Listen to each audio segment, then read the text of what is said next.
Buenos días a todos. Muchísimas gracias por asistir al webinar de cómo hacer negocio en Francia.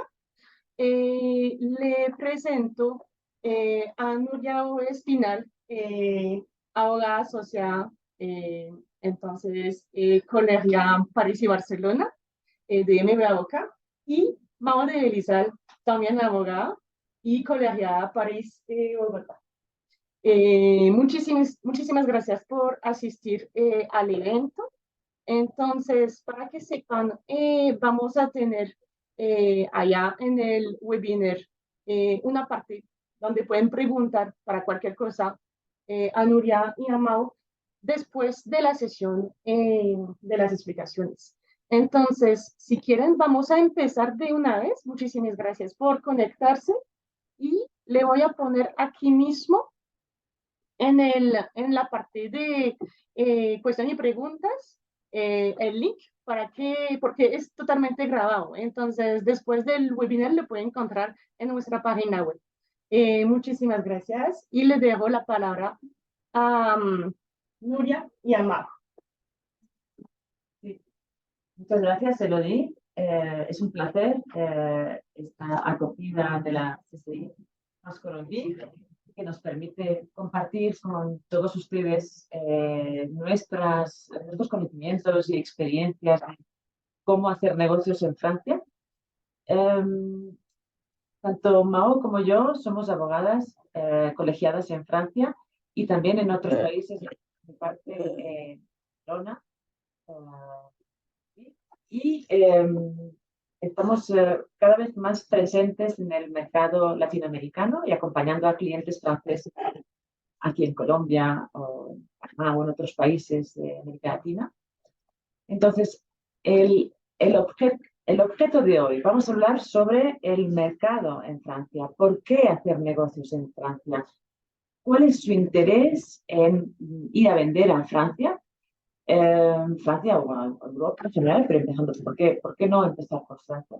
Francia es un mercado muy maduro, es el segundo mercado europeo de consumo y tiene un nivel, un PIB importante, una capacidad financiera que permite realmente la multiplicación de business, de negocios muy exitosos. También Francia está situada en el centro de Europa y de un punto de vista logístico permite irradiar por toda Europa desde este país tan acogedor que es Francia, donde además, bueno, Mao va a hablar también de un convenio muy importante que cambia mucho las cosas para hacer negocios desde Colombia para Francia y viceversa. Sí, exactamente. Bueno, buenos días para todos de nuevo.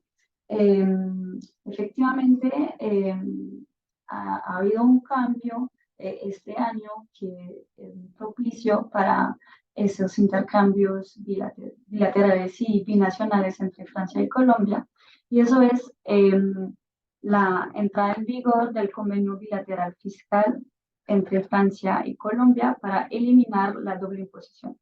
Eso es un convenio que entró en vigor el 1 de enero de 2023 y que busca agilizar las transacciones entre los dos países.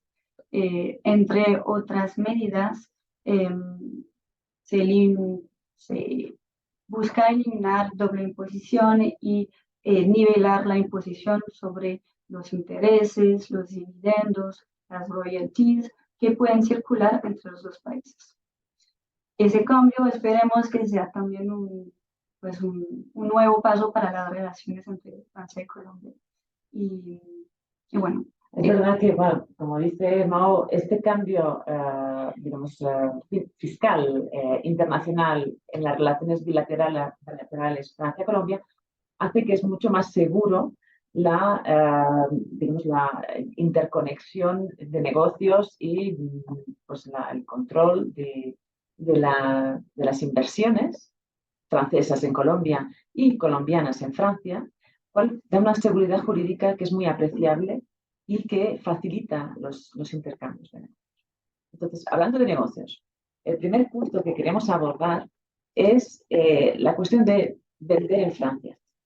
cómo vender en Francia, cuáles son los mecanismos, las modalidades que están planteadas a una empresa colombiana que quiere exportar y ir a Francia a vender sus productos. En general, la primera fase, de acuerdo con nuestra experiencia, lo que vemos cuando las empresas extranjeras quieren penetrar el mercado francés antes de plantearse la creación de una filial o de una sucursal, lo que hacen la mayoría de ellas es empezar por contratar un agente comercial que va a ser un intermediario independiente, que conoce bien el mercado, que va a explorar las posibilidades de ese mercado, va a explorar si los productos de esa empresa extranjera, de esa empresa colombiana, van a tener éxito en el mercado, va a empezar a promover, a buscar clientes y va a ser el intermediario entre el fabricante, en este caso colombiano, y los clientes finales franceses, que pueden ser de muchos tipos, pero digamos que la intermediación va a hacer posible que la empresa colombiana pueda vender directamente a clientes franceses pagando una comisión, va a tener que remunerar el trabajo de ese agente comercial que debe estar registrado en un registro especial de agente comercial en Francia. Podemos pasar la... Entonces, ¿qué es importante a la hora de contratar a un agente comercial? Como siempre, antes de firmar un contrato hay que estar bien asesorado, reflexionar bien, tener en cuenta la reglamentación aplicable. En un caso de contrato internacional entre Colombia y Francia, con empresa colombiana y agente francés, es posible elegir el derecho aplicable. En principio, el derecho aplicable será el del lugar donde la gente va a realizar su trabajo, es decir, en Francia. Eso sería lo normal. Pero también es posible prever la aplicación de un derecho extranjero que tenga una conexión con el contrato en curso, es decir, el derecho colombiano.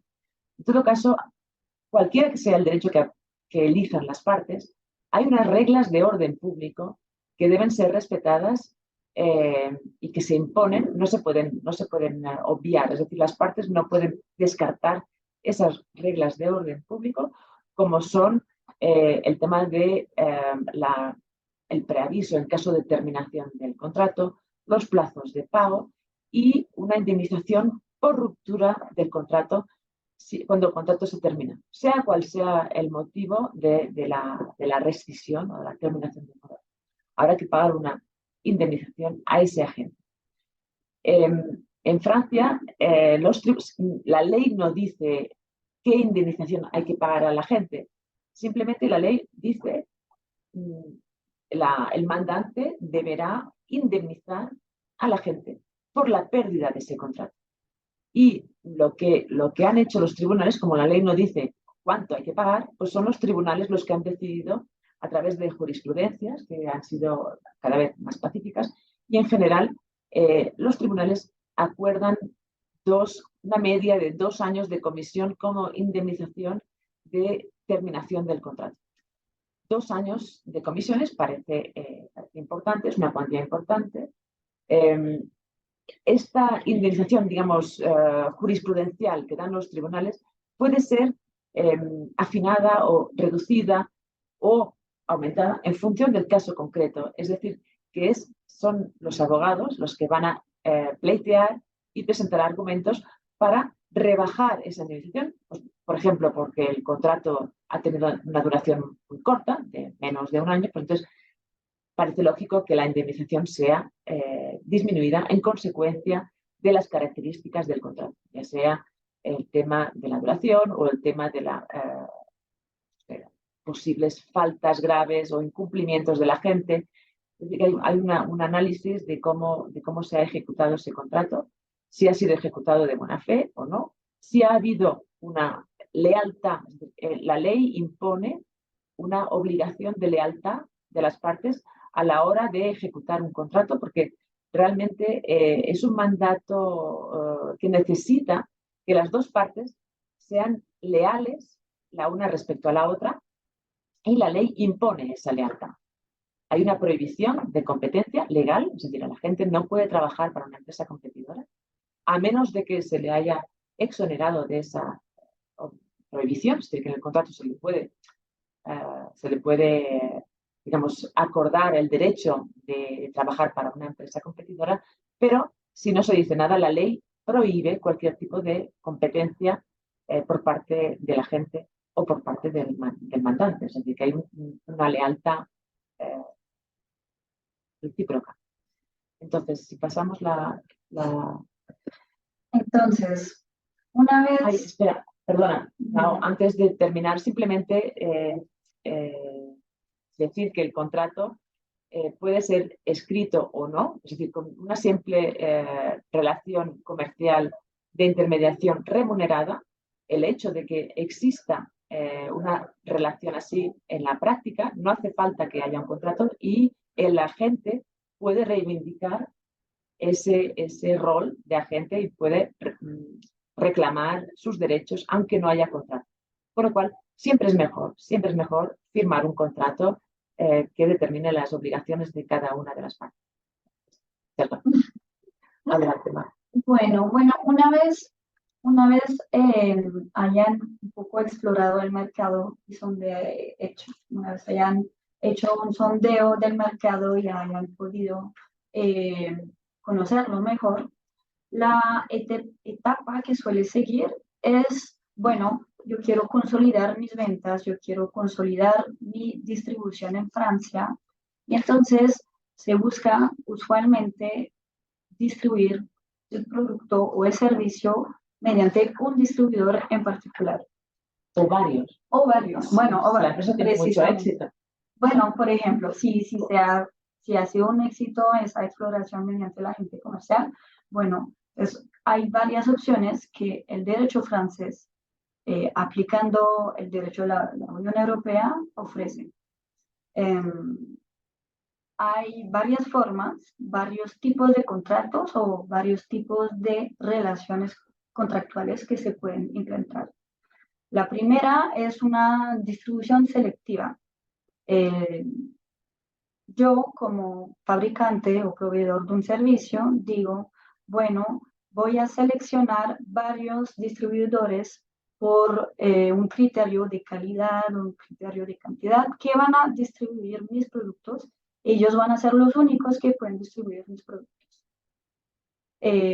También puede ser una concesión exclusiva. Voy a ir a ver a un distribuidor que se encuentra en una situación territorial y le voy a decir, tú puedes distribuir mis productos, pero únicamente en esa zona geográfica. Es el caso, por ejemplo, de los que conocemos como los concesionarios de automóvil, por ejemplo.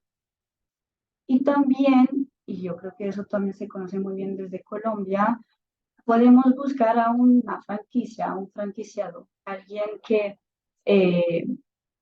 a quien transmitamos todo nuestro know-how y nuestros valores y que distribuirá nuestros productos siguiendo ese know-how. Existen muchísimas más formas de distribuir los productos, pero en general todas tienen las mismas reglas generales que hay que seguir. La primera es que a diferencia de la agencia comercial, no se trata de un solo régimen con una norma de orden público. Es más flexible, hay más formas de adaptarse a lo que desean las partes. Primero.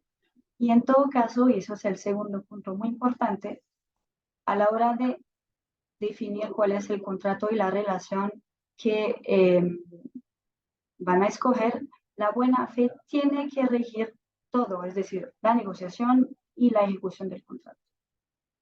Sí, es verdad que la buena fe es un principio esencial del derecho contractual francés y todo gira en torno de la buena fe y el incumplimiento o la mala fe es sancionada duramente por los tribunales. Exactamente, exactamente. Eso es un principio rector, pero también hay que mirar con más detalle algunas reglas que pueden impactar la ejecución del contrato o la forma de vender en Francia. Primero, lo primero, buscar un distribuidor que sea un profesional y que sea solvente. Una vez el distribuidor tenga la relación comercial y tenga sus productos, su marca en sus manos, pues todo dependerá de él también. Además, no es un intermediario. El distribuidor va a comprar para vender. Y tiene que comprar y tiene que poder pagar al fabricante. Por eso es importante. Sí, exactamente. Exactamente. Una vez uno haya hecho esa verificación, hay que firmar un contrato. Es una recomendación general, pero que les hacemos, que es muy importante. ¿Por qué? Porque en ese contrato van a poder integrar varias protecciones de ustedes como fabricante o como proveedor. Puede ser un contrato o puede ser condiciones generales de venta. Si miramos el ejemplo de condiciones generales de venta, ese es un caso que aplica particularmente en la gran distribución.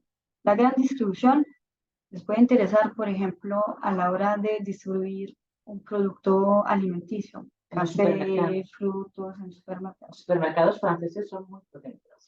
Exactamente. ¿Y por qué son tan potentes? Pensamos en el grupo Casino, Alcampo, Carrefour. Esas marcas de gran supermercados, históricamente en las negociaciones ha pasado que imponían sus condiciones a los fabricantes muy duras, muy duras, tanto que no había negociación y tanto que era muy difícil supervivir en un ámbito, una relación con un gran distribuidor. ¿Qué ha hecho el legislador francés?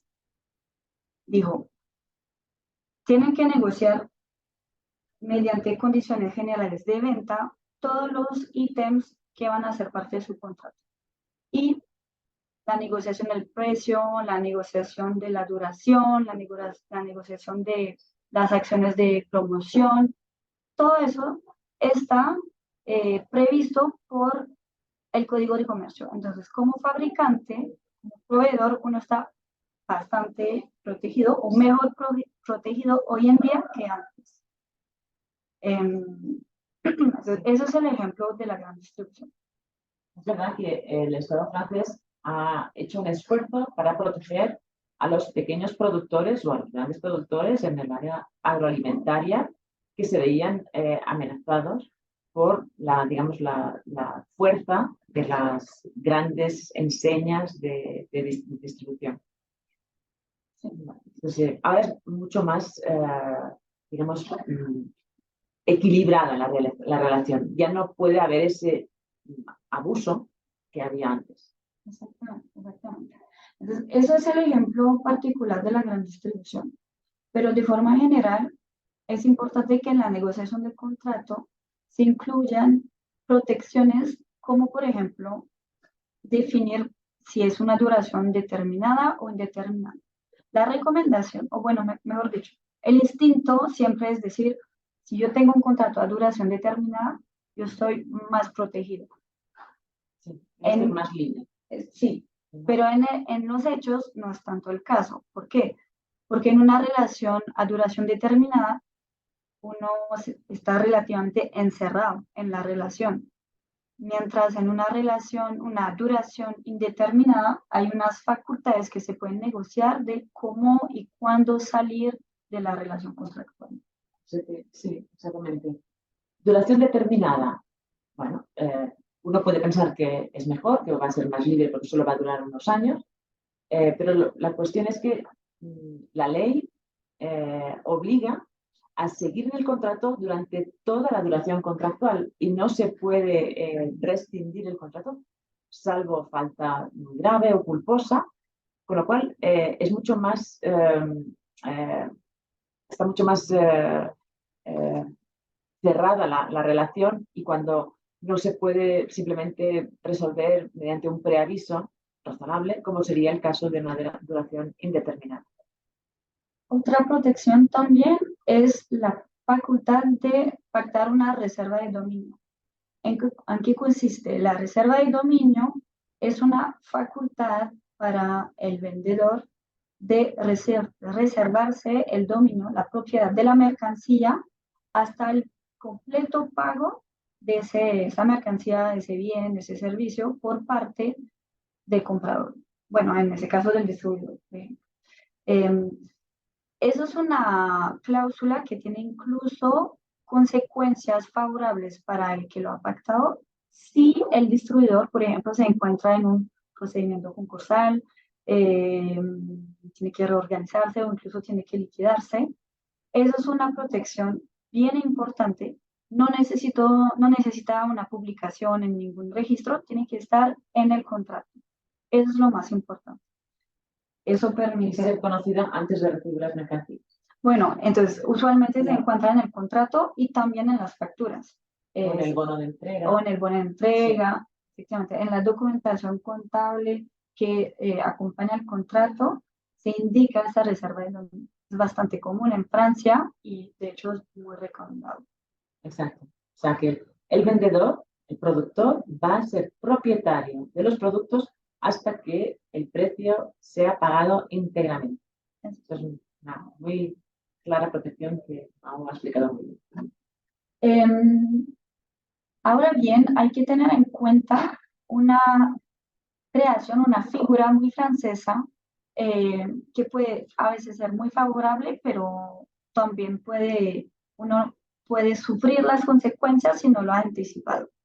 Eso es el concepto de relación comercial continuada. Si una relación no tiene que tener un contrato, si una relación comercial existe, y de hecho si hay una relación de facturación continuada de entre 6 meses y 1 año, se considera que ya hay una relación comercial continuada. ¿Cuál es la consecuencia? O la consecuencia la más importante es que a la hora de terminar el contrato, deberán las partes respetar un plazo razonable de preaviso para terminar el contrato. Si no lo respeta, la consecuencia es que pueden ir ante un juez y pedir una compensación financiera por no haber respetado ese plazo. Ese plazo se dice razonable porque depende del sector. Hay un plazo para el sector del textil, hay un plazo para el sector de la gran distribución en productos agrícolas, hay un plazo para servicios tecnológicos. Entonces, eso depende de la jurisprudencia. Pero es muy importante anticipar esa regla y firmar un contrato escrito, porque al no hacerlo y no definir con anticipación cuáles son las condiciones y los plazos para salir del contrato, entonces le van a aplicar la jurisprudencia que es, bueno, hace una diferencia por sector, pero realmente no permite adaptarse a lo que ha sido, lo que querían las partes inicialmente. Y el tribunal puede decidir que hubiera sido necesario respetar 18 meses de preaviso. 18 meses es 1 año y medio, es muchísimo. Entonces, es mucho mejor anticipar en el contrato y realmente encontrar cuál es el preaviso razonable para evitar sorpresas que pueden costar muy caras.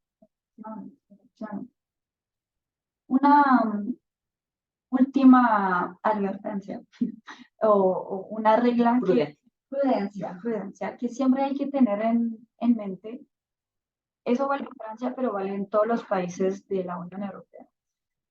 Aplican reglas de derecho de competencia y no pueden actuar en una forma que restringe la competencia.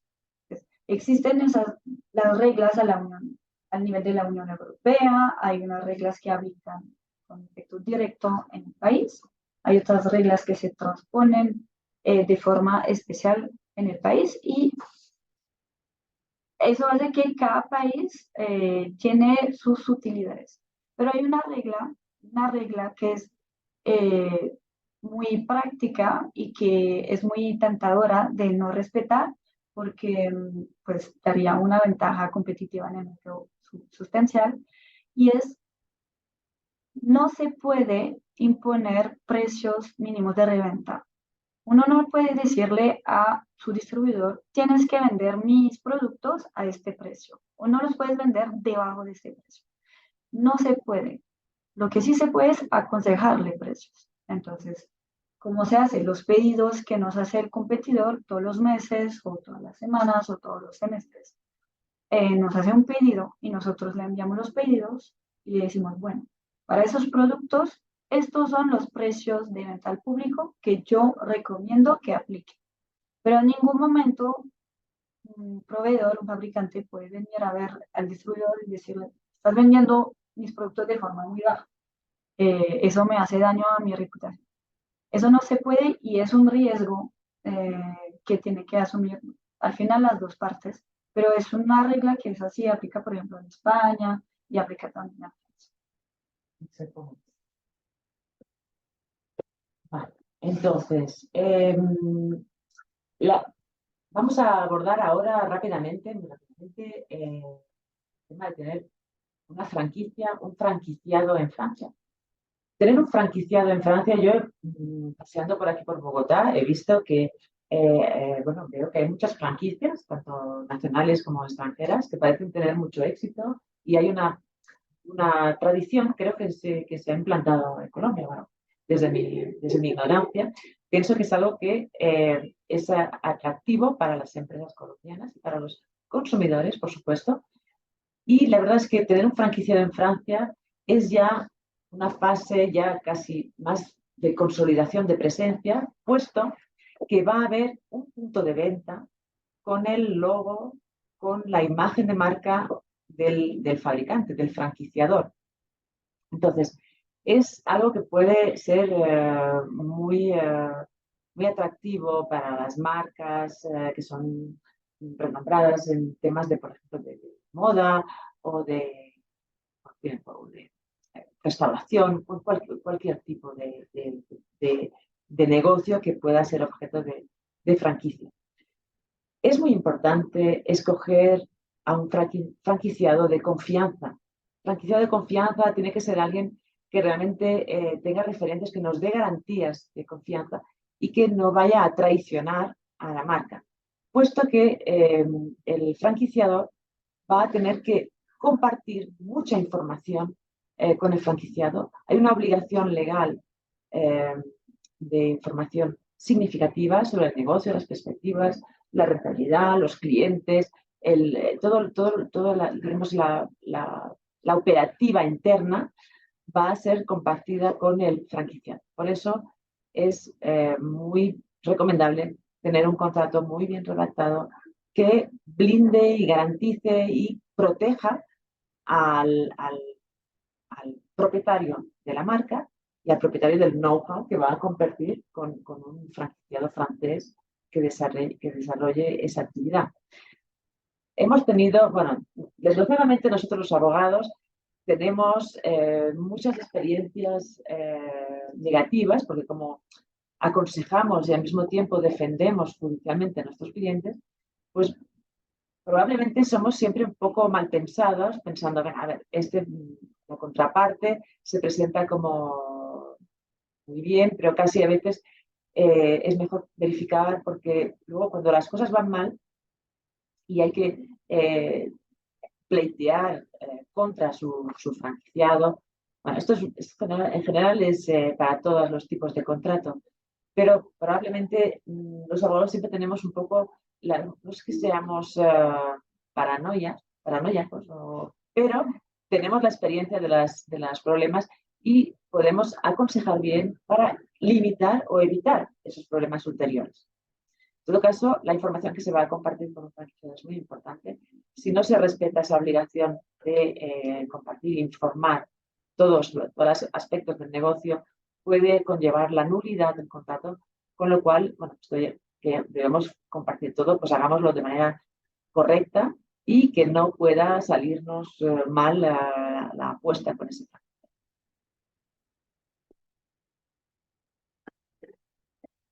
Vale, eso. Otra forma que puede ser muy práctica para vender sus productos o sus servicios en Francia es venderlos desde Colombia, pero mediante un sitio web. Puede ser porque ya tienen un fabricante Francia o en Europa o cerca de Francia, o puede ser porque es una prestación de servicio y se puede hacer a distancia. Eh, en este caso, sí que es posible, obviamente, pero hay que tener algunas prudencias también al hacerlo. ¿Por qué? Porque ya serán ventas ya no a un distribuidor, pero serán ventas a un consumidor, que es una persona física como nosotros. Y ese consumidor, como en Colombia, tiene derechos bastante protectores de su consentimiento, de su información. eh, y de forma general, es relativamente estricto eh, el régimen que aplica. ¿Cuál es la primera prudencia que hay que tener? Siempre respetar el derecho de información del consumidor. Al consumidor no se le puede dar una información y luego cambiarla, firmar un contrato y luego cambiarla. No se le puede dar una información demasiado aproximativa. Eh, y tampoco se le puede decir, bueno, tú aceptas de antemano todo ese contrato y se entiende que, por ejemplo, que esas condiciones las aceptas de antemano y luego las cambias. Eso no se puede hacer porque eso cabe dentro de la prohibición de las cláusulas abusivas. En Francia existen unas listas de cláusulas abusivas que están prohibidas y que no pueden aparecer en el contrato. Si aparecen, entonces el consumidor tiene derecho a una compensación, el contrato se puede rescindir. Bueno, hay varias consecuencias que pueden eh, eh, derivar de ese incumplimiento. Exactamente. ¿Cuál es la mejor forma para evitar de caer dentro de, de esos sí, de esas trampas? Primero asesorar, pero sobre todo redactar y preparar un contrato para el consumidor. Suele ser unas condiciones generales de venta.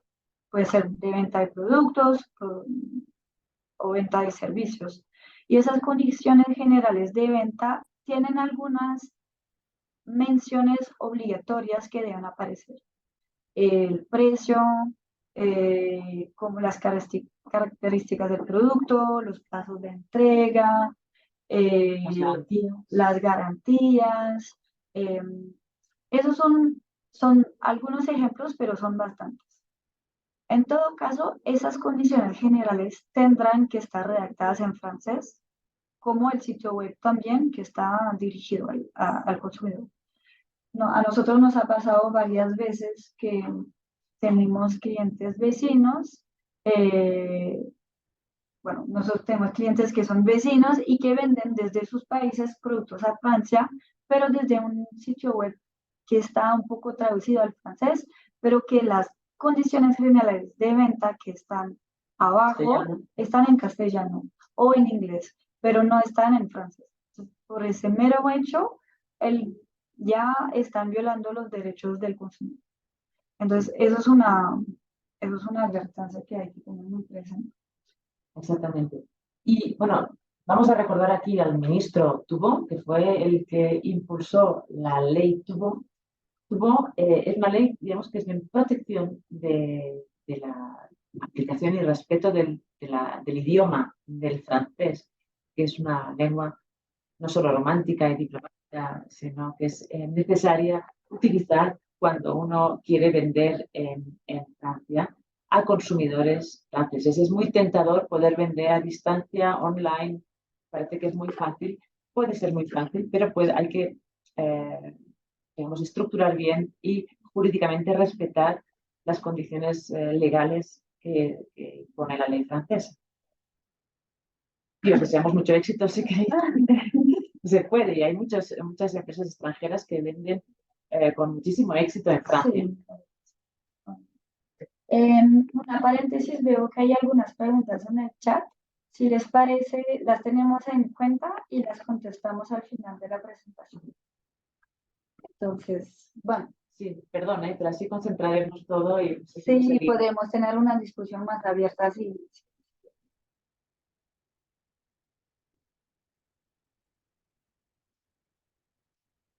Eso.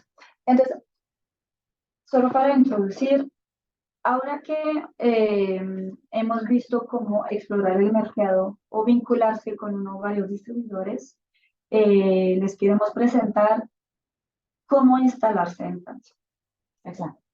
Bueno, rápidamente, las grandes líneas, cuando una empresa ha constatado que sus productos tienen mucho éxito, que empieza a tener muchos clientes, al final vemos, por nuestra experiencia profesional, vemos que una vez ya ha habido una relación con un agente que ha ido muy bien, después ha pasado a una relación con distribuidores que ha ido genial, y ya las empresas resienten la necesidad de estar presentes en Francia, contratar a personal francés para seguir mejor a los clientes, dar, bueno, pues una impresión o una imagen de cercanía y credibilidad con clientes franceses, que pueden ser tanto personas jurídicas privadas como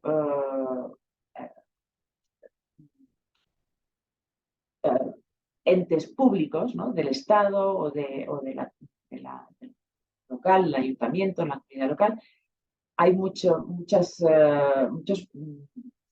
oportunidades de trabajar tanto entre particulares, entre empresas privadas, como con la administración. Con la administración que propone muchas veces muchos partenariados privados públicos que son muy interesantes para las empresas, tanto francesas como extranjeras, pero a la hora de estar presente es mucho mejor tener una presencia en forma de filial. No, un filial es una subsidiaria, una hija de la matriz colombiana, o bien tener una sucursal que es un establecimiento sin personalidad jurídica, sin estatutos. Es como tener un brazo de la sociedad colombiana en París. No va a tener una autonomía jurídica propia, es simplemente un brazo de una empresa extranjera, en este caso colombiana, en Francia. Entonces, vamos a hacer rápidamente una comparación entre sucursal y filial. ¿Cuáles son las ventajas principales? Desde nuestro punto de vista, es mejor tener una filial, es decir, crear una sociedad que va a tener una independencia jurídica con un capital social distinto, con un capital que va a limitar la responsabilidad de la matriz, es decir, que la matriz va a invertir un capital que, en caso de responsabilidad de esa filial, pues va a ser como un freno para que no suba las reclamaciones a la madre, a la matriz. Entonces, esa filial va a tener personalidad jurídica distinta de la madre, como decía, va a tener un patrimonio distinto, va a permitir acercarse a los clientes locales franceses y va a permitir también, pues, al estar presente, obtener más fácilmente autorizaciones administrativas en caso de que la actividad realizada sea una actividad reglamentada que necesite licencias o permisos por parte de la administración. Entonces,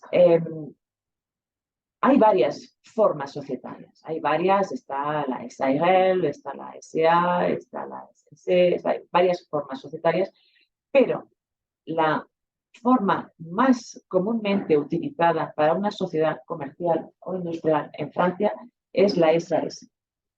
SAS es una forma societaria que no existe en todos los países, pero sí existe en Colombia. El otro día Mao me estaba explicando que en Colombia es muy habitual utilizar SAS, Société par Action Simplifiée.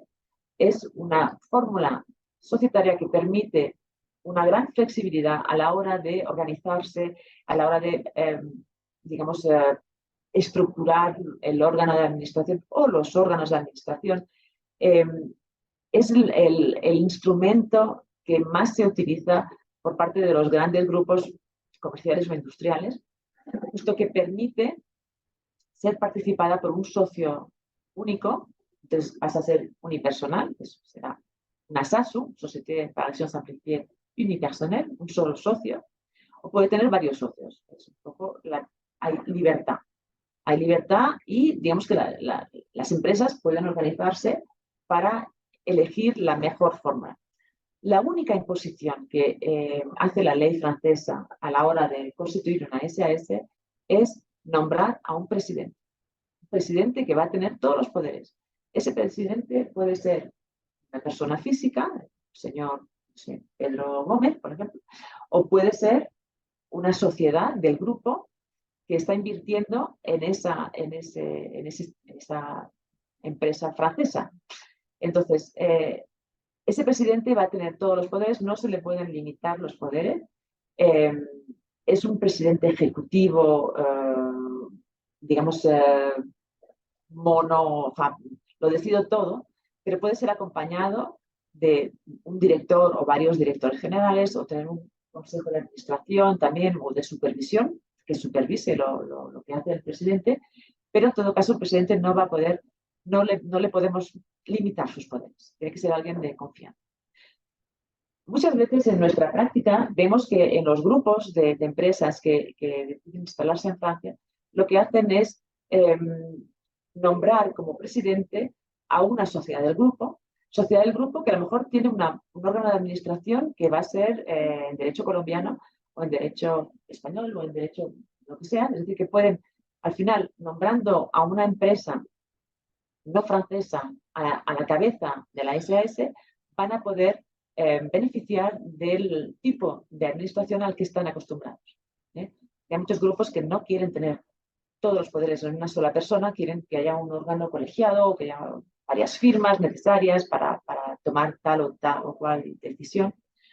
Entonces, la ley francesa permite realmente adaptar la sociedad a la tradición o a la política del grupo en el mundo mundial. Digamos, vamos a hacer una instalación francesa, pero adaptada a lo que están acostumbrados nuestros clientes extranjeros. Entonces, el funcionamiento de una SAS francesa creo que es bastante similar a la SAS colombiana. Sí, una aclaración, por ejemplo, una diferencia es que el presidente, entonces el órgano máximo ejecutivo, no tiene que ser ruso. Sí, lo puede ser, pero no es una obligación. Es una diferencia. Pero en regla general hay una gran similitud entre la SAS francesa y la SAS colombiana, sobre todo porque es la figura societaria que más se usa, la más flexible, la más vendedora también. Presenta muy bien. Sí. Hoy en día, es verdad que hoy en día, si un grupo elige crear una SARL, una sociedad limitada, ya de entrada va a tener una imagen como más artesana o más familiar, va a ser la pequeña empresa familiar, la SARL. La SAS es más profesional, es más moderna, vende mejor y realmente no tiene ninguna, digamos, ninguna obligación que pueda frenar la elección de la SAS, porque no hay un capital mínimo. Cualquiera podría constituir una SAS con un euro de capital. No pueden ser pesos, tienen que ser euros, Francia. Pero, claro, nadie lo hace porque crear una sociedad con un capital de 1 euro a la que el presidente coge un taxi ya está en causa de disolución porque va a tener unas pérdidas que van a estar por encima de la mitad del capital social. Con lo cual, en la práctica, el capital va a tener que ser razonable y para poder hacer frente a los primeros gastos de salarios o las primeras inversiones que pueda llevar a cabo la sociedad. Otra cosa que, comparativamente hablando con la sucursal, tener una filial y tener una SAS permite tener un régimen favorable en caso de venta de esa filial, venta de las acciones, es decir, vamos a ceder las acciones de la sociedad con una imposición favorable. En cambio, con una sucursal ya de entrada no se puede vender la sucursal, porque es vender un brazo, no, solo se podrían vender los activos de la sucursal, lo cual hace realmente a la hora de decidir si uno quiere abrir una sucursal, una SAS o una filial, en un 99% de los casos la elección es una filial, una subsidiaria. Sí, exactamente. que además el régimen fiscal de la cesión de acciones es más favorable en la SAS que en la sociedad limitada. Es un tipo impositivo que ha ido bajando con los años y que hoy en día es el mayor atractivo casi de la SAS. Sí. Bueno, una vez decidido instalarse en Francia y hayan optado por una filial y hayan optado por la SAS, pues ya es hora, ya es hora de constituirla. Entonces hay varias etapas que hay que seguir. Sabemos que en Colombia es relativamente fácil y rápido. En Francia también, pero hay varias etapas que hay que seguir y puede ser un poquito más largo que en Colombia. Entonces, si les parece, miremos las diferentes etapas. Primero que todo, lo que acabamos de discutir, definir la forma societaria y, bueno, lógicamente, definir la denominación social. En Francia no es necesario hacer no es requerido, de hecho, no es una obligación hacer una búsqueda de anterioridad. Uno lo puede hacer de forma por prudencia y puede buscar en los registros en línea qué nombres existen y de hecho si se encuentran un competidor que tenga el mismo nombre, pues mejor usar. Sí, no, porque entonces si la empresa elige una denominación social que ya es propiedad de un competidor, entonces ese competidor puede venir a pedir daños y perjuicios por el daño que ha hecho a la marca y a la denominación social anterior. Entonces, lo que ocurre es que de un punto de vista legal, no es necesario aportar la justificación de que no hay nadie más que utilice esa denominación. No hace falta llevar el certificado de anterioridad de denominación. Simplemente, o sea, yo mañana quiero constituir una sociedad con el nombre de Coca-Cola, por ejemplo, pues lo voy a poder hacer. Vale, Coca-Cola me la van a tumbar, es muy conocida, pero lo voy a poder hacer, pero luego Coca-Cola vendría a buscarme a mí y pedirme responsabilidades por haber abusado y digamos, utilizado su marca. Entonces, no sé si sigo yo, ¿sigues tú? Pues, bueno, en todo caso, antes decíamos que podría ser un socio único. Si hay varios socios es mejor tener siempre un pacto de socios, un contrato que va a regir todos digamos, la convivencia de estos socios, el tipo de prudencias a llevar a cabo a la hora de tomar una decisión que va a tener un impacto más o menos importante en la vida de la sociedad o incluso en caso de salida de un socio o de salida conjunta o de salida única o de compraventa entre socios. Es decir, el pacto de socios es un instrumento que permite limitar los litigios y es muy importante en caso de varios socios tener un buen pacto. bueno,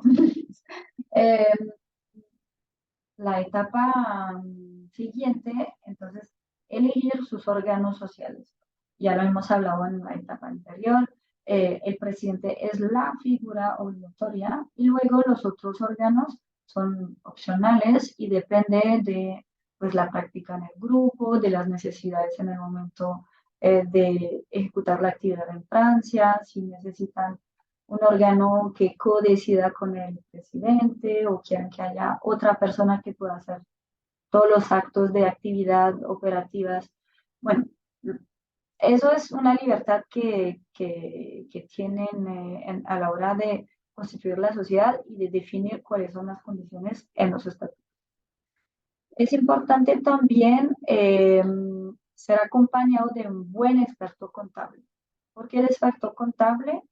Bueno, en Francia, los abogados como nosotros hacemos derecho, pero los expertos contables son los que van a servir de gestoría. Ellos van a ayudarles en las cuentas anuales, le van a ayudar en las nóminas, le van a ayudar en la parte operativa del pago de los impuestos. Y ya al momento de constituirse ya tendrán que decidir qué régimen de impuestos van a aplicar, qué régimen de IVA van a escoger. Entonces, es importante tener un contable, ojalá pueda hablar español, existen. Sí, nosotros tenemos varios sí. de confianza. Sí. Y sabemos proponer y para que nuestros clientes puedan estar cómodos con un buen contable. Claro. O con un buen auditor cuando es necesario, no siempre es necesario. Exactamente, sí, el auditor de cuentas, eso hay una reforma en 2019 que ha cambiado los umbrales mediante los cuales es necesario o no tener un auditor de cuentas desde el inicio de la actividad. En general no es necesario en el momento de la constitución y suele pasar que después de 2 años, por las reglas y los umbrales que ha puesto la ley, después de 2 años de actividad, ahí sí es necesario nombrar a un auditor de cuentas y suele tener un mandato de 6 años. Eso es la regla que aplica. Y por último, como etapa preliminaria, es importante delimitar la actividad porque eso tiene muchos impactos. Va a definir el código NAF o APO, el código que aplica a los empleados, es decir, la convención colectiva que les aplica. También impacta las eventuales autorizaciones administrativas que se requieren antes o después de la constitución de la sociedad. En particular, pienso en actividades reguladas como actividades médicas, si uno quiere comercializar un medicamento o un medicamento natural a base de plantas, por ejemplo, homeopatía, pero también aplica para productos de vigilancia de cámara, también aplica para electricidad, aplica para también defensa en particular. Y hay otros registros que no son un requisito previo, pero que piden una inscripción paralela a la inscripción en el registro de comercio, que es una inscripción en el registro de los artesanos. Y eso aplica según el tipo de actividad. Por ejemplo, si van a fabricar panadería, industrial o no, si van a fabricar todo lo que fabricar productos de café. Café, fabricar también manufactura, fabricar ladrillos, yo no sé. Todo lo que abarca la fábrica de un producto, de un bien, eso es otro registro paralelo al que estamos mirando. Bueno, pero si tienes más de 10 trabajadores, no hace falta. Exactamente. La excepción es si tú tienes menos que 10 trabajadores al momento de empezar tu actividad, entonces no necesitas la inscripción. Lo que pasa es que a veces uno hay que hacer la actividad con un salario, con un empleado o 2 empleados. Pero es cierto, es una excepción. Pero esa inscripción en las ONG es un poco como enseñar la patita blanca a la hora de una actividad de fabricación de construcción en Francia. El Estado francés quiere asegurarse de que esa empresa tiene los diplomas, o sea, el personal directivo competente, con experiencia, de que no va a permitir que cualquier persona se lance a la construcción, a la fabricación, sin haber demostrado, cuando digo persona o empresa, sin haber demostrado que es competente y que tiene el saber hacer, el know-how para ello. Entonces, una vez esas primeras etapas han sido reflexionadas, ya viene la hora de firmar varios actas que van a servir de preparación al último paso, que es la inscripción. Primero hay que escoger y firmar, si es necesario, algún contrato para el domicilio social. El domicilio social va a definir cuál es el registro mercantil competente. Hay varias formas y lo más común es un contrato de arrendamiento. Si hace falta un local. Si hace falta un local, efectivamente. Si no hace falta un local, hay un servicio para empezar porque a veces necesitamos constituir la sociedad, pero todavía no hay actividad o todavía por el momento se puede hacer a distancia, pero como para la constitución se necesita una sede social. Hay unas opciones que son más económicas y flexibles, que son las sociedades de domiciliación. Es como un buzón de correo en Como un una centro de empresa negocio. o un centro de negocio. Entonces, se firma un contrato con esa empresa que les da, entonces, que les da una dirección y que recibe correo oficial y que es la dirección del domicilio social donde está establecida la sociedad. Eso puede ser una primera etapa antes de pasar a alquilar un local. Alquilar un local o alquilar una fábrica o un centro de almacenamiento. Y ahí, yo, si me permites, simplemente decir que los contratos de arrendamiento en Francia se llaman bail o cuando son varios, y están muy reglamentados, no hay una libertad absoluta. Realmente, en general, se suele utilizar lo que nosotros llamamos el 369. 369 es el que el propietario del local va a quedar obligado por 9 años y el arrendatario va a tener una posibilidad de salida de ese contrato cada 3 años. Cada 3 años. Pero siempre enviando un preaviso a través de comisario de justicia, que es como un notario, 6 meses antes del término del contrato. Entonces, simplemente, bueno, señalar esto, la ley inmobiliaria francesa realmente reglamenta mucho este tipo de contratos de arrendamiento de locales. Exactamente.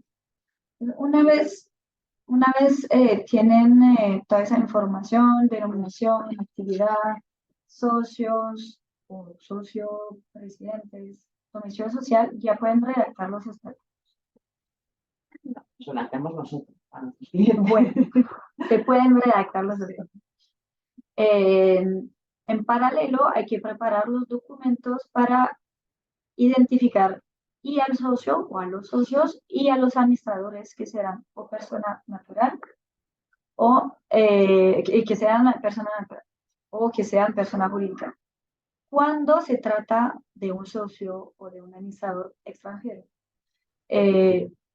no hay mayor dificultad, se puede sin ningún problema, pero es necesario, cuando son documentos en idioma extranjero, hacer una traducción jurada, usualmente poner una apostilla, porque Colombia y Francia son parte de la Convención de La Haya. Entonces, para el socio usualmente es una nota registral, que es en Francia el equivalente al extrait cabis, y para los administradores, si es una persona natural, tiene que declarar que no es objeto de condena, es una declaración de no condena.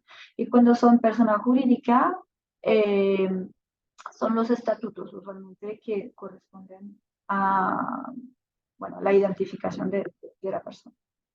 Pero para toda esta documentación, los abogados estamos a la disposición de nuestros clientes para ayudar en la preparación, porque esto parece un poco difícil, pero tenemos ya la costumbre de preparar todo este tipo de documentación.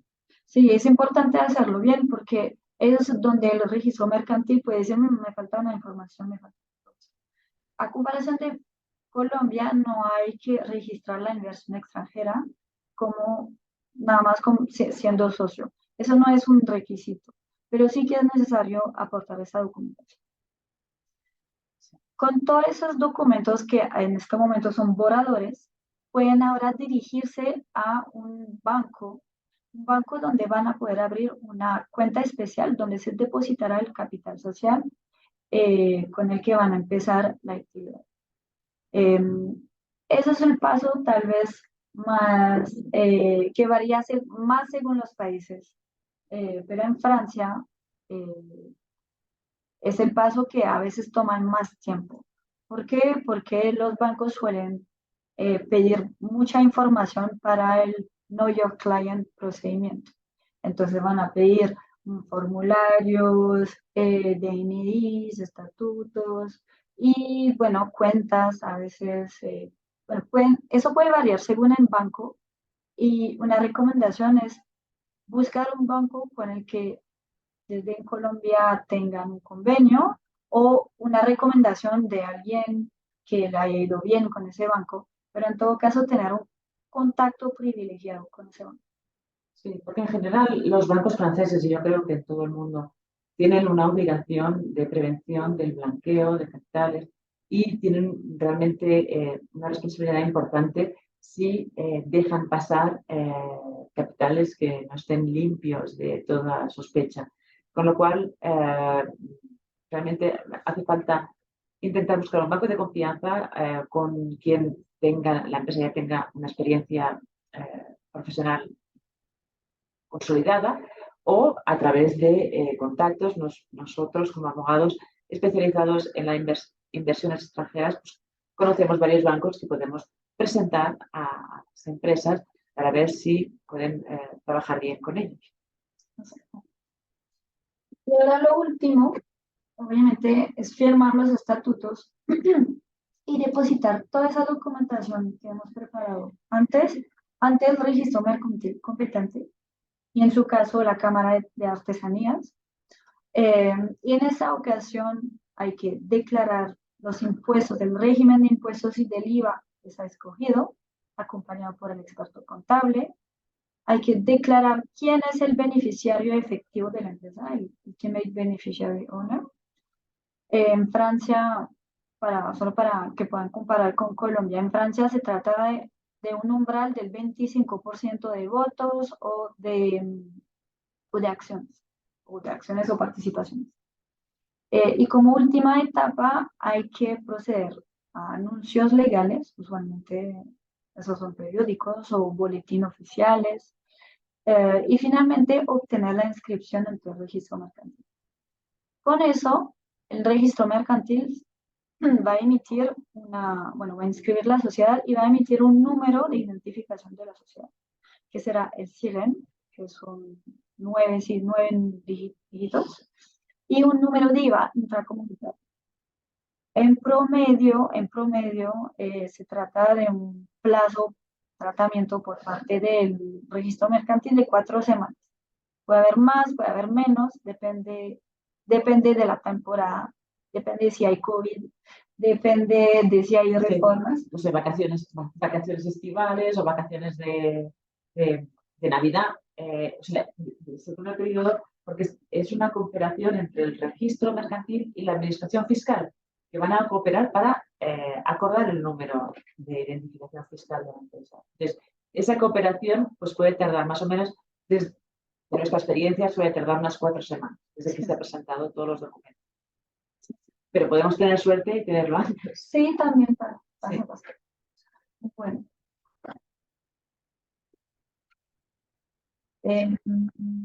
Estamos hablando mucho y se nos está pasando la hora y ahora podemos pasar rápido. Voy a pasar, sí, podemos pasar muy rápido, porque después de haber visto cómo crear su filial, cómo implantarse en Francia a través de una filial o una sucursal la hemos descartado, pero es posible también. Otra manera de estar presente en el mercado es comprando una empresa, comprando las acciones de una sociedad mercantil o comprando una parte o todos sus activos. Esa empresa que queremos comprar a veces es la propia distribuidora o el antiguo distribuidor del fabricante, que ha creado una relación de confianza y de éxito con un distribuidor y al final decide comprar toda una parte del capital de ese distribuidor para estar todavía más presente y potenciar el éxito de ese negocio. Entonces, para comprar una empresa, bueno, es que siempre estamos diciendo lo mismo, siempre recomendamos estar bien asesorados para realmente elegir la buena target, el buen objetivo de compra, a través de intermediarios, pueden ser intermediarios financieros, bancos, o en fin, podemos estar en contacto con el vendedor y el comprador. En general, el comprador siempre puede manifestar su interés para comprar esa empresa o esas acciones o esos activos, formalizando una carta de intención, una letter of intent, que dicen los americanos o los ingleses. Esa letter of intent puede ser vinculante o no, es decir, va a obligar o no a respetar esa manifestación de interés, y puede ser condicionada a la realización de una due diligence o de una auditoría jurídica y fiscal, también puede ser una auditoría financiera. Y es importante hacer una auditoría, un análisis del negocio para evitar sorpresas que pueden salir muy caras si no las hemos visto antes. Entonces, esa auditoría va a intentar descubrir cuáles son las contingencias que puede haber en este negocio. Pueden ser contingencias puramente jurídicas de derecho societario o fiscales o de derecho laboral también. Puede haber un pasivo laboral, puede haber un pasivo medioambiental, puede haber un caso de una polución medioambiental, y en función del negocio del que se trate, pues también es conveniente revisar todos los derechos inmobiliarios. Si se está comprando una empresa que tiene una fábrica o que tiene un edificio de oficina o que tiene activos inmobiliarios, es necesario también hacer una due diligence, una auditoría, para asegurarnos de que lo que está declarando el vendedor es cierto y real y que no hay nada, nada escondido en el armario. ¿Eh? Voy a pasar un poco rápido porque si no, no vamos a tener tiempo para contestar las preguntas, que hay algunas ya. Básicamente, el tema de adquisición de empresas, yo creo que es muy similar en todos los países. Realmente, cuando hablamos de comprar una empresa, de comprar las acciones, es el Share Purchase Agreement, es el contrato de compra-venta de acciones. Una vez que hayamos delimitado los abogados o los financieros, hayamos visto las responsabilidades o contingencias que se ocultan en ese negocio, podemos redactar un contrato mediante el que el vendedor va a manifestar una serie de declaraciones y garantías, va a prometer al comprador una serie de cuestiones que, si no se cumplen, pues luego puede ser responsable y deberá indemnizar al comprador. Básicamente, en ese contrato de Share Purchase Agreement, de compraventa de acciones o compraventa de activos, depende, o de compraventa de fondo de comercio, no voy a entrar en eso porque no estaríamos horas hablando de esto, pero bueno, el tema puede ser, hay que negociar el precio, es necesario que el precio sea determinado o determinable, si no sería nulo el contrato. Puede haber también previsto un mecanismo de revisión del precio en función de los éxitos o de los no éxitos que pueda tener esa sociedad, y también se puede suspender esa compraventa a obtener las autorizaciones y licencias administrativas necesarias cuando la sociedad está operando en sectores reglamentados. En todo caso, una vez más, la buena fe es fundamental en el proceso de negociación, y el no cumplir la buena fe, aunque sea, bueno, hay que ser de buena fe, no solo de fachada, sino también hay que hacerlo bien, porque si no, en caso de ruptura de negociaciones, podríamos ser responsables por los daños y perjuicios causados a la otra parte, causados de mala fe. Pues, en todo caso, entre gente de buena fe, todo tiene que ir bien. Sí.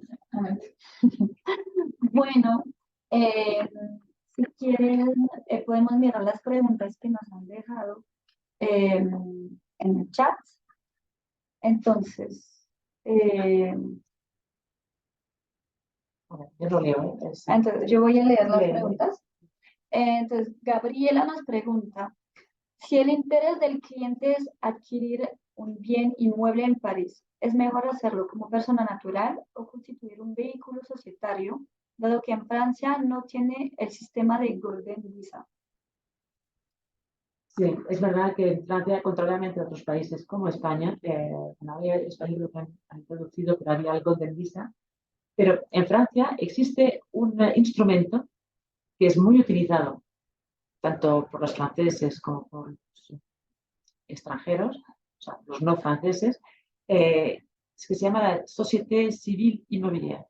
La SCI es una sociedad que se constituye para adquirir un inmueble y para potenciar gestionar ese activo, y tiene muchas ventajas fiscales que hoy no tenemos tiempo de desarrollar, pero la SCI, Société Civile Immobilière, es algo muy utilizado en Francia. Muy bien. Entonces, un anónimo nos pregunta, ¿cómo se llama el convenio del 1 de enero de 2023 entre Colombia y Francia? Es el convenio fiscal bilateral entre Francia y Colombia para la eliminación de la doble imposición. No, para evitar, ¿no? Para evitar la doble sí, imposición. bueno. Creo, pues tú sabes más. Pero bueno, sí, pero no tiene un nombre más comercial. Pero convenio bilateral Francia-Colombia o Colombia-Francia sí, para evitar la doble imposición. Existe esta red en Francia, sí. A lo mejor podemos enviar un link. Sí, también. Si nos enviáis un mail, podemos enviar un link con él. Ahorita en el chat, antes de que terminemos, se envió un link para encontrar. Andrea Moncayo nos pregunta si es posible que uno de los socios sea no residentes en Francia. Sí, sí, por supuesto.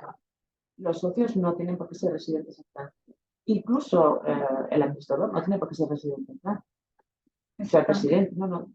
Puede estar residiendo en Colombia. Exactamente. Y en ese caso no hay mayor requisito aparte de los documentos que hemos listado. Y de hecho, no hemos dicho que si un empresario colombiano, persona física, quiere instalarse en Francia, hay un procedimiento para obtener el permiso de residencia y de trabajo. Es decir, esto no lo hemos dicho, porque muchos de nuestros clientes son administradores o son socios a distancia sin residir en Francia. Se puede decidir todo desde el extranjero. Tenemos una pregunta. Entonces, me gustaría consultar para el caso de una consultora especializada en pymes, con sede fuera de Francia, ¿qué es lo más importante en tener en cuenta para ofrecer servicios y realizar cobros a empresas en Francia? Vale.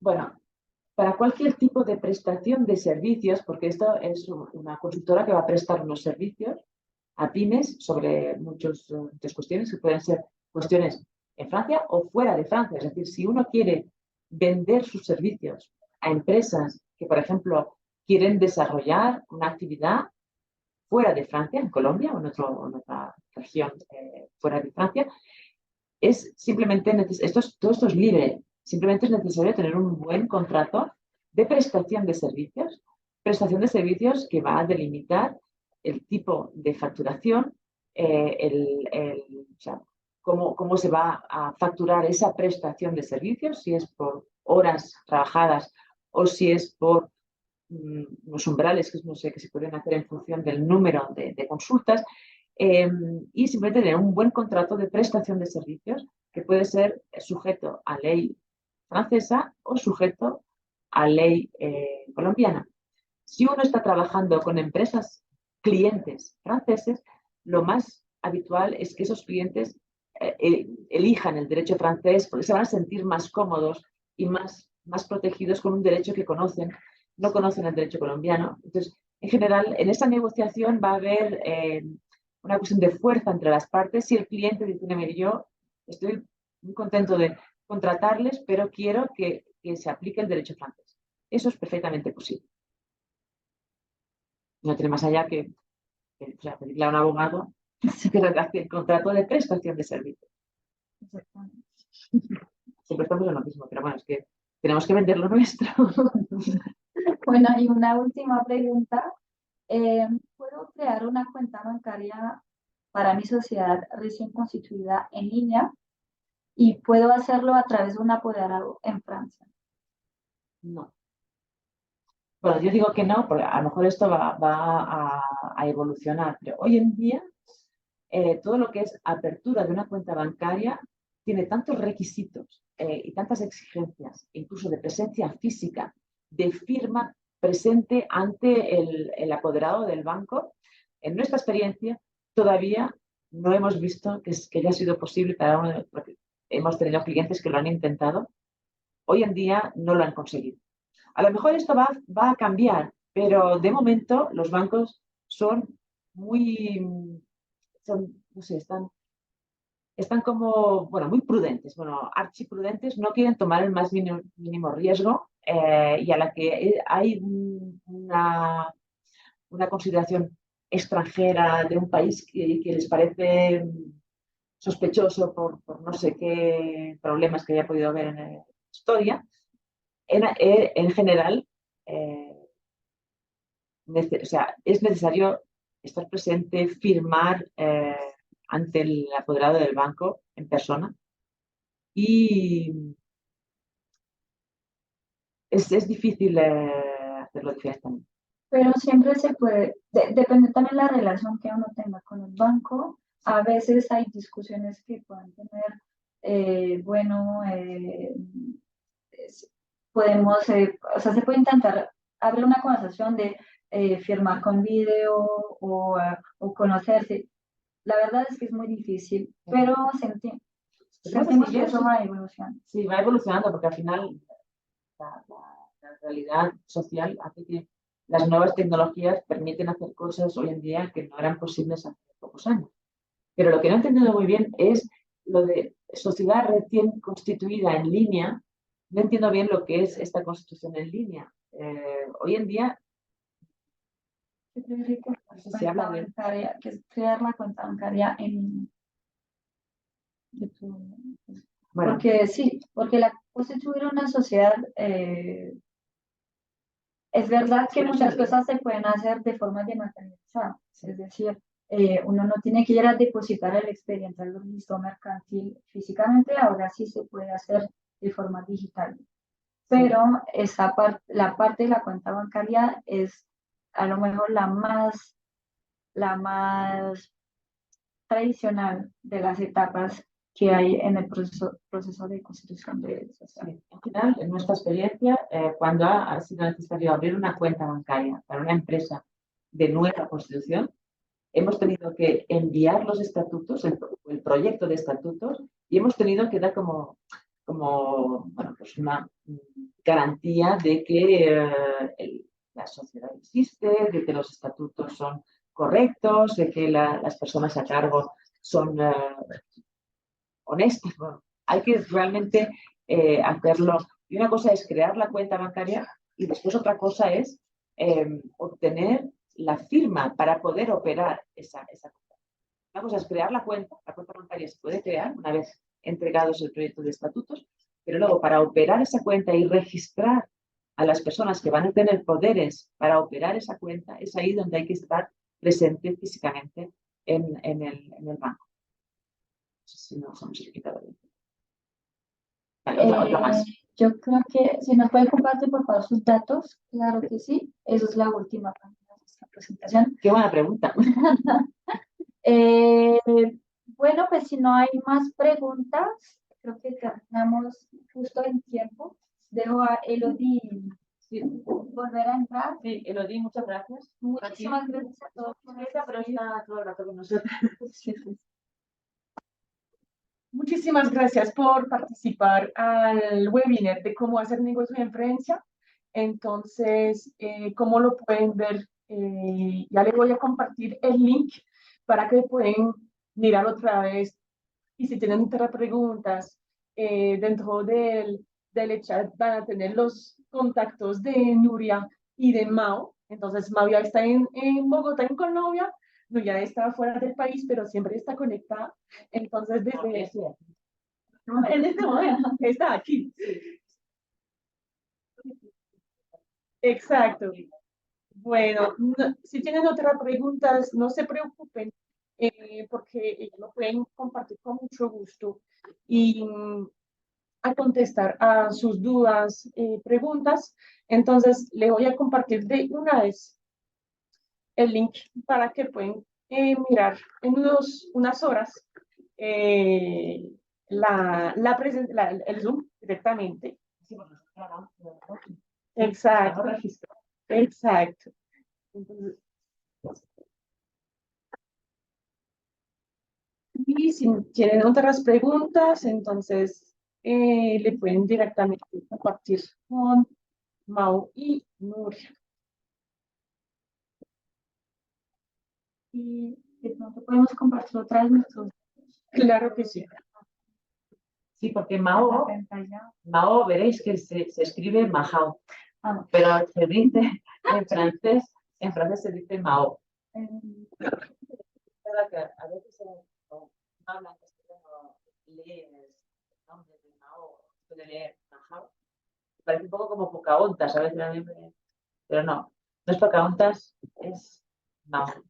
Las Pocahontas. Entonces, aquí tienen nuestros datos y los compartimos de nuevo en el chat.